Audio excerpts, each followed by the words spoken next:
국민연금이 찬성하기로 했다라는 이야기를 김신 사장으로부터 7월 9일 날 들었고 이 자리에 삼성바이오로직스 사장도 함께 있었다 이렇게 말씀하셨죠. 네. 바이오로직스 사장님은 먼저 가셨어요. 아니세요. 하여튼 같이 있으셨죠. 네. 7월 10일 날 국민연금에서 삼성물산과 제일모직 합병 결정을 투자위원회에서 결정해요. 그러니까 국민연금과 삼성 사이에는 미리 사전에 암약이 있었던 굉장히 중요한 증언입니다. 그리고 삼성바이오로직스 사장이 등장을 하는데 이 삼성바이오로직스가 얼마 전에 상장됩니다. 그런데 이 상장 자체가 문제가 지금 많이 있는 상장, 특혜 상장이라는 의문투성이의 의혹을 받고 있습니다. 왜? 한 번도 이익을 낸 적이 없는 회사입니다. 이재용 증인 맞습니까? 네. 적자 기업이 우리나라 증권거래소에 상장한 사례가 있나요? 그걸 잘 모르겠지만 없습니다. 박 의원님 네. 그 부분은 제가 들은 게요. 저희가 거꾸로 외국에 상장을 하려고 했는데 없습니다. 그러니까 적자 거래소에서 온 기업이 것 같습니다. 증권거래소에 상장한 적이 없기 때문에 삼성바이오로직스가 특혜 상장 지금 의혹을 받고 있는데 특혜가 아닙니다. 이재용 증인 입에서 계속 무슨 얘기가 나오냐면 삼성물산이 좋은 회사가 될 거다. 그 증거로 지금 이 삼성바이오로직스 얘기를 하는 겁니다. 왜? 삼성물산이 삼성바이오로직스 주식을 45% 갖고 있거든요. 자, 그러면 지금 삼성 지주회사 얘기가 나옵니다. 삼성 지주회사로 갈 건가요? 그건 삼성전자 이사회에서 검토 중입니다. 자, 지주회사로 가면 지금 이런 상황에서 삼성물산 제일모직 합병, 그 다음에 삼성바이오로직스 상장, 가장 득보는 사람이 누구죠? 질문의 뜻을 잘 모르겠습니다. 바로 본인이십니다. 그러니까 삼성 지주회사의 지분을 약 30% 정도를 거저 갖게 만들기 위한 지금 로드맵이 계속 진행되고 있는 거죠. 근데 이것이 정경유착을 통해서 이루어지고 있다. 지주회사에 관해서 아무것도 결정된 것이 없습니다. 글쎄, 결정된 게 없다고 말씀하시겠지만 지금 검토 중이라고 답변하셨잖아요. 그 로드맵으로 가고 있는 거예요. 오래전부터 계획된 것이고 이것이 정경유착을 통해서 이루어지고 있는 것이죠. 제가 오늘 질의를 드리는 요지는 어떤 형태가 돼도 좋은데 떳떳하게 상속세 내고 남들처럼 우리 대한민국의 보통 젊은이들처럼 증여세 내고 이렇게 해서 삼성을 지배를 하게 되면 누가 뭐라 그러겠습니까? 그런데 지금까지 8조의 재산이 불어났는데 상속세, 증여세라고는 16억밖에 안 내고 자기 자신의 힘으로 재산이 증식된 적이 있습니까? 답변하시죠.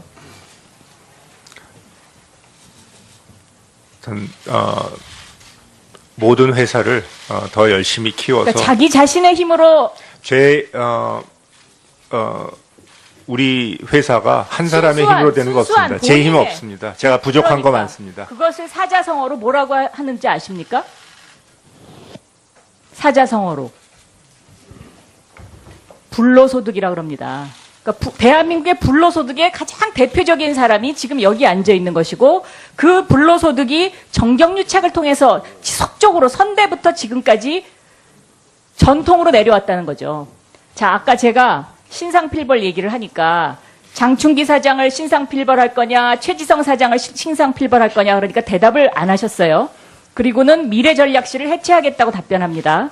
과거에 삼성이 차떼기 때, 삼성 특검 때 구조본 해체하고 전략기획실 해체하고 그때마다 해체해서 일면 톱을 장식하고 그리고 미래전략실을 또 만들었습니다.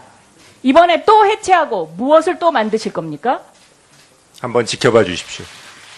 다시는 그런 법적 근거도 없는 그런 것을 만들어서 이런 식으로 재벌 총수를 위한 이런 것을 해서는 안 되는 것이죠. 그러니까 의미가 별로 없는 이야기를 오늘 계속 하는 겁니다. 그리고 중요한 예를 들면 삼성전자에서 독일에 누가 자금을 보냈냐?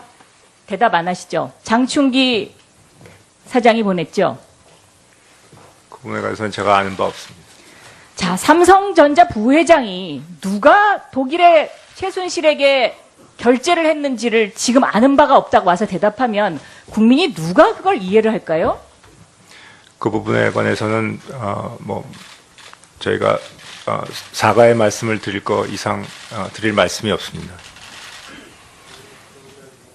본인이 결정했습니까? 본인이 보내라고 했습니까?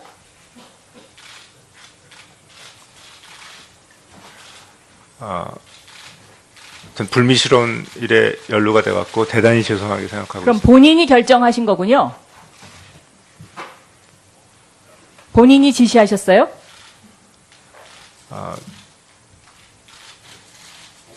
뭐 이거는 무슨 질책을 하셔도 제가 야단을 맞을 것밖에 없습니다. 죄송합니다.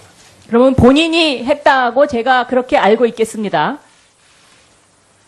자, 똑같은 국민연금이 한 달 전에 SK와의 합병은 반대했습니다. 최태원 회장님. 삼성하고 케이스가 똑같습니다. 옆에서 듣고 계시면 화나지 않으세요?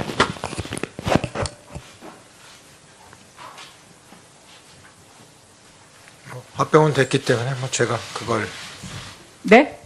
저희도 합병이 됐기 때문에 그 반대에 대해서 제가 불만을 갖고 있지는 않습니다. 반대한 거에 대해서 불만을 갖고 있지는 않다. 네. 그런 똑같은 케이스인데 SK는 반대하고 삼성은 찬성했고요. 자, 삼성물산 주식을 국민연금이 지속적으로 팔았습니다. 지속적으로 팔고 그 물산 주식이 주가가 떨어진 그 시점에 바로 합병 결정을 했거든요. 이거는 국민연금으로서는 국민들에게 이 합병을 통해서 손해액이 얼마라고 지금 알고 계십니까? 이제요. 박 의원님, 저를 꾸짖으시는 건 좋은데요. 국민연금이 우리 삼성 계열사에 제일 많이 투자를 했고 저희가 제일 많은 수익을 냈습니다. 예, 수고하셨습니다. 자, 박윤성 의원님 마무리해 주십시오. 자, 이 합병을 통해서 국민연금이 우리 국민들이 얼마를 손해를 봤습니까? 지금 답변을 해도 됩니까? 예, 국민연금 투자위원회에 제출된 회의 참고 자료에 의하면 약 3,500억의 손해가 있다라고 사전적으로는 계산이 됐고요. 사후적으로 보면 시점에 따라서 다르지만 한 8천억 이상의 손해가 났다는 그런 계산 결과도 있습니다. 예, 수고하셨습니다. 다음은 새누리당 이만희 의원님 질의해 주십시오. 예, 영천 청도 출신 이만희 의원입니다. 오늘 이 자리에서 삼성물산과 제일모직의 합병 관련해서 지금 계속해서 논란이 이루어지고 있습니다. 우리 주진형 전 한화증권 사장님, 이 합병 과정에서 이 법적 절차들은 어땠습니까? 합법적이었습니까? 아니면 불법적인 부분이 있었습니까? 불법적이었다면은 여기에 앉아 있지를 못하겠죠. 그러면 절차적으로는 합법성을 갖추었다 이렇게 이해도 되겠습니까? 제가 변호사나 뭐 판관은 아닙니다만은 다시 한번 말씀드리는데 불법이 아닌 방법을 찾는 것은 삼성이 할 줄 압니다. 예. 우리 이재용 부회장 제가 물어보겠습니다. 이 두 기업의 합병이 이 자본시장법에 따른 법적 요건은 분명히 갖춘 것 같습니다. 하지만 구 삼성물산의 주주 입장에서 봤을 때는 굉장히 불공평하고 불공정했다는 의견이 많습니다. 여기에 대해서는 동의하시는지요? 아까 말씀드렸듯이 이 의혹을 해소하는 것은 저희가 삼성물산을 좋은 회사로 만드는 것밖에 없다고 생각합니다. 그리고 저희가 저희 허물을 드러내는 것 같아서 창피스럽기도 하지만 결과적으로는 합병 후에 구 삼성물산 쪽 부실이 많았기 때문에 그것도 창피한 일입니다. 사업하는 네, 사람이 부실을 알겠습니다. 낸 거예요. 그래서 결과적으로는 그렇게 말씀하신 대로 손해가 났다고 하는 거는 동의 못하겠습니다. 지난 5월 달에 그 서울 고법에서 있었던 그 일성신약 등 소액 주주들이 제기했던 삼성물산 주식 매수 가격 조정 소송 알고 계시죠? 네. 그 법원에서 결정한 그 적정 가격이 얼마인지는 아셨습니까? 죄송합니다. 제가 예. 숫자는 그냥 66,602원입니다. 그리고 삼성이 5월 26일 기준으로 했던 매수 가격은 57,234원. 법원에서조차도 합병 과정에서 의도적인 삼성물산의 주가를 하락시키는 정황이 있었다는 것을 인정을 한 겁니다. 아까 조금 전에 그 뒤에 교수님께서 뭐 3,500억 정도 이렇게 말씀을 하셨는데 계산상으로는 한 3,700억 정도 정확하게 주당 9,368원의 차이를 가지고 계산을 한다면은 국민연금에서 손해를 봤다는 이런 결론이 나옵니다. 이게 지금 논란거리가 되고 있는 것은 작년 합병 당시로 돌아가면은 많은 대다수의 우리나라의 정권회사들은 합병에 있어서 국민연금이 찬성 의견을 내야 된다고 합니다.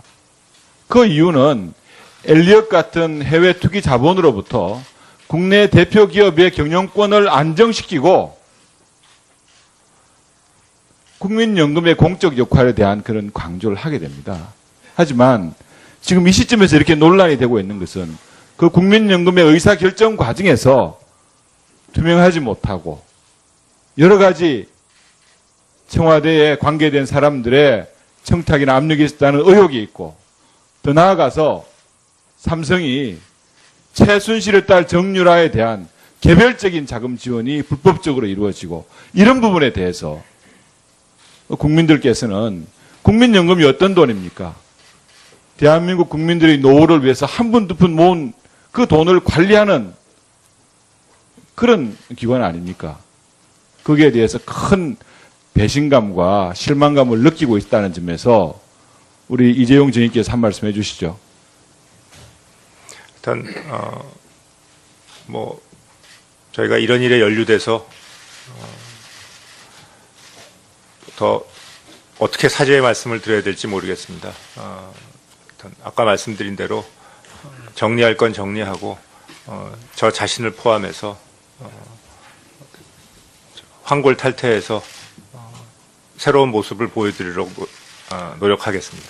적어도 우리가 그 합병을 통해서 가장 큰 이득을 봤다면 본인께서는 부인한지는 모르겠지만 경영권의 안정도 획득하고 또 금전적으로도 많은 이득을 보신 우리 증인께서 그 부분에 대해서 사회공헌 활동이나 이런 것을 통해서 좀 더 적극적인 모습을 보여주는 것이 저는 바람직하다고 생각을 합니다. 유념하겠습니다. 우리 최태원 회장님에게 묻겠습니다. 증인께서는 지난 2월 16일 날 대통령과 독대하신 적이 있죠? 네, 맞습니다. 그 대통령과의 독대 과정이나 아니면 그 후에 안종범 전 수석으로부터 펜싱이나 테니스, 배드민턴 같은 도쿄올림픽 비인기 종목 유망주 지원 사업을 위해 가지고 80억 상당의 지원 요청을 해달라는 뭐 얘기를 받거나 부탁을 받은 적이 있습니까? 안수소로부터가 아니라 K스포츠의 사람들로부터 받았다고 그러면 들었습니다. 그 독대 과정에서는 그런 얘기라든지 안수석으로도 받은 것이 아니고 K스포츠에서 자발적으로 찾아와서 그 지원 요청을 한 겁니까? 네, 전 그렇게 들었습니다. 그 내용의 결과를 보면은 나중에 30억을 순차적으로 지원하겠다는 전에서 얘기를 하다가 결국은 세 차례의 만남을 통해 가지고 그 부분이 무산됩니다. 그 내용은 보고받으셨습니까? 일이 다 최근에 문제가 나오고 난 다음에 받았습니다. 혹시 이런 추가적인 지원에 대한 제안이 SK가 작년 11월 달에 탈락했던 SK워크의 면세점 면세점 신규 특허 발급 사항을 염두에 두고 그에 대한 대가로서 제안했다는 생각을 해본 적 없습니까? 뭐 어떻게 해서 그런 제안이 그쪽에서 왔는지에 대해서는 제가 아는 바도 없고